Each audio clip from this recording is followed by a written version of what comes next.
All right, let's jump into this mech drawing, and I'm gonna talk your way. To kind of talk my way through it, and we can kind of follow along. Let me see if I can zoom in just a little. I guess it's a good distance right there. Let me zoom in. I'll zoom out as I'm kind of working on this. So I'm getting into kind of mechs and designs, and I think something that I thought was really interesting was I want to talk really quick about joints and kind of robotic joints a little bit. It's kind of one of those like things I've been working on where it was like a huge glaring issue in my drawing, and I was kind of like, how do I kind of get better at this sort of thing? Let me center it more. So all I did, right? What you see was I did was I kind of put all my stuff down in pencil first, and the idea is I was trying to get like a little thumbnail here of like a general design, and then I kind of like move in from that, right? You want to know kind of like what the body is going to look like generally, right? The general proportions before you start working into like difficult stuff. The reason you do that is because if you start pushing into these details and you have no clue like how big the shoulders are going to be compared to the legs or any of that, you have no clue, it's going to be a big mess and you could totally end up wasting your time. And so because of that, you kind of do these little mini scribbles of thumbnails. I'm like, okay, I like this one. And then I end up scribbling the general proportion of this guy out first. And what I'm trying to do is I'm trying to think of like the joints here where two parts kind of come together. I talked about it like a day or two ago. And everything between those parts is kind of more or less chill. So let me give you a quick example. I talked about this a little bit the other day, but I'll kind of mention it right now real fast. The biggest thing within joints, right, is you kind of want to learn like the differences between like general, just to get a couple down for robotics, because a lot of them are imitating human ones. So for example, a hinge joint, right? So a hinge joint is something where we have like one portion here and we have one portion here, right? And we got like the joint right here, and literally it's just swinging down and up, right? It's kind of more or less like a door hinge, right? And then we want to think about that because that's like the way the elbow is. The elbow is pretty much that. And then the other joint I see a lot of within kind of tech is I think it's called spiral joint, where you kind of have like, let's just say one tube on top of the other, and it goes around like, like that direction. You know what I'm saying? It kind of like corkscrews down. So you can have the arm where there's kind of a hinge joint right here, and you have like I think it's called spiral joint right here in the arm because it's like turning. And that's the way your own arm works, pretty much. Kind of. I mean, if it was like a robot. So that's kind of what I'm thinking about. I'm thinking about those two joints the most, and I want to figure out how to like make those two make sense and like attach. Again, doesn't have to, I've said this yesterday, doesn't have to function. I'm trying to get my hand out of the way. That's the hardest part about this. But everything in between those two joints is more or less just kind of, freestyling it right now. I'm just kind of like, this is, for fun drawing. I'm trying to do one side over here and then just copy it over here and with some changes. So let's just say we throw like a line over here on this side.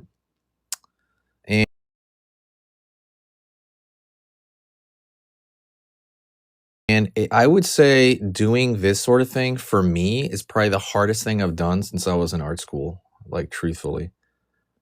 Because you're kind of, let's throw a bar in there. I feel like this needs something else covering it. Maybe like an extra little layer coming down from the shoulder area, like a ball and socket joint. Thank you so much, Ray, for the roses. Thank you.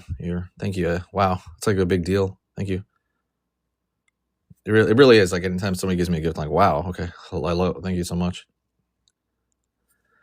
So we have this tube right here, and you're thinking like, all right, it needs to be a little bit more going on to it. So, and a lot of this is aesthetic, right? We're artists, right? We're not engineers, so we're kind of just, doing stuff here and there, but we're not trying to make this thing function. We just want to make it look like it might function, right? We're kind of throwing in a little smoke and mirrors, I think, with designers for like gaming and stuff like that. I mean, gaming might be different because you are kind of more or less in gaming. You are some of that stuff kind of has to look like it's moving. Some of that stuff has to move, right? So there's maybe a little bit more in gaming.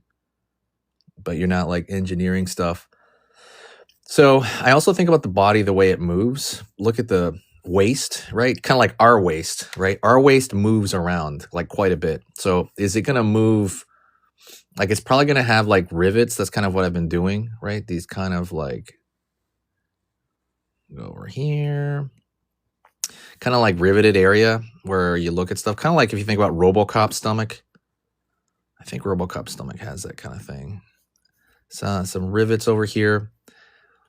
And maybe there's some sort of insertion point over here for like screws, or it goes underneath. Like honestly, learning real tech would be like one of the most beneficial things like ever for this kind of thing. All right, cool. And right now I'm just toying with shapes because this is just a sketch in my sketchbook, right? Just to reiterate that. I am more or less fooling around. This isn't like for any purpose. This is not for like a client or anything like that. So I'm more or less kind of free flowing, kind of like, what do you call it? Like my thoughts are kind of all over the place right here. Not all over, that's not the way it works. You know, like you're freestyling kind of like in drawing though. So some stuff might not make sense. Some stuff I like more. Some stuff I won't like as much. Like I just feel like it needs some sort of structure out there, and it's going that direction. Pull this in, and you're more or less kind of like building this balance out that you normally, I don't know, like when you draw a human, there's definitely that balance, of course. I think with this, I think a lot of people get bogged down by this stuff because they see stuff, there is a little bit, so okay, I'll say it like this. When you're drawing like anatomy and stuff like that, you do have to, when you're drawing like people, right, especially the bodies, you have to have this prerequisite of like anatomy, right? The body itself, right, is a machine in its own way, right? So you kind of have to like, there's this learning curve that you have to do for drawing at least superheroes, right? Like muscular characters. There is this learning curve. But for this, there is a learning curve, but I think it's not as common. So it's kind of like, where do you go for this sort of thing? Like for mechs. And then you kind of like come across, it's hard for me to find reference. Well, now it's easier. Now with Pinterest is great. But I was going to say it's hard to be like, okay, where do I begin? Right? That's always that's the question I had for anything with mech stuff. Is like, where do I begin? Do I look at, do I have to look at these things and then backward or like reverse engineer everything? Like, isn't there somebody that's already done this? So I can just like, you know, like look at a chart or something like that. That's always been like what's holding me back what held me back for so long. It's like, there's gotta be somebody that has a lesson on this. I mean, there's a good one. I can recommend a big one. And that is, I think it was John Park. I think he's a concept design guy.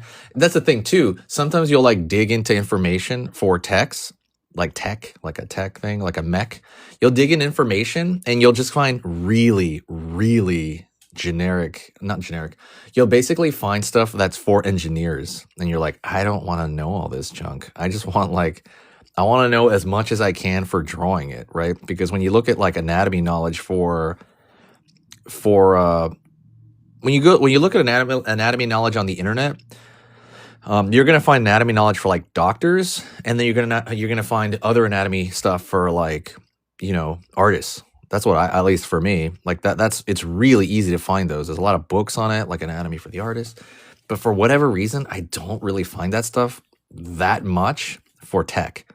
For anything mech related, I'm just like, dude, like I don't know where to find anything about this. And the stuff I come across is like this you know, super boring stuff for like real robots. And I'm like, I don't want to learn. I don't really want to learn mechanical engineering. Not that it's easy, but I don't want to go into all these forms that look really hard to look at. So I think it's harder to find resources for like artists as far as mechs go. So I tend to just go to like a few guys and kind of look at like resources there. But John Park is one of them. He actually does like actual videos for like mech for the artist. And there's a couple of YouTube videos, don't get me wrong, but even those YouTube videos I found for mechs were based on John Park stuff. They said that. They're like, oh yeah, we should look at John Park stuff. I was like, okay, cool. So yeah, John Park, that's one I recommend. He's on Gumroad, I think. I mean, his stuff is on Gumroad, and those lessons are great. But one thing he talks a lot about, so that's why I kind of talked about this whole thing, and I'll go back to it right now. We're talking about like these joints, right? So in reality, when you normally have like the joint really is like you have this chunk, and let's just say you have this chunk, right? And then you have the joint in the middle. The art form within artists and stuff like that is how does this, let's just do 1, 2, well, let me put it above 1, 2, 3. How does 1 connect to 2? And how does 2 connect to 3? That's the creative part. That's the really creative part. Is it going to connect by, like that, like these little tendrils? Is it going to be soldered in? Is it going to be butting up right against it? Is it going to have some sort of like weird hook shape to it? That's kind of where I would say the artist creativity, and he talks a lot about that. That's where the art stuff, the art of it really, really comes in, when you're kind of like, how does it connect, right? Like an engineer might be like, yo, that will never work, but we're not engineers, right? We're artists here, and we're trying to figure out something that would work, or makes it look like it would work. All right, let's talk a little bit more about this guy. All right, there's a tube coming out there, and you're constantly thinking in 3D. I've talked about that a couple of times. You're always thinking, what, like you're thinking in the shadows of your mind. Like, will this right here on the chest have a little roof, or is it like butting up against the plate right here? Right? I don't know. I don't know. I'm doing it as I'm talking to you. I'm thinking about it. Okay, maybe there's like, this is flat, but there's like a little pit right there. That's kind of what I'm thinking. Maybe throw another like line right here where, you know what I mean? Maybe it's, how do you say? Let's be straighter. There's a little bit of a straight line there, but it's not like great. And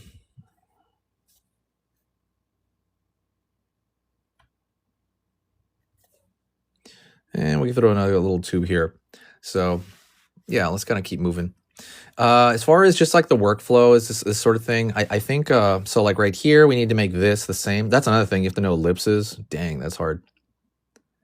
I'll try to see if I can teach only ellipses one day. And they don't have to be exact, but you want to make it close enough. Do I have a quarter around here?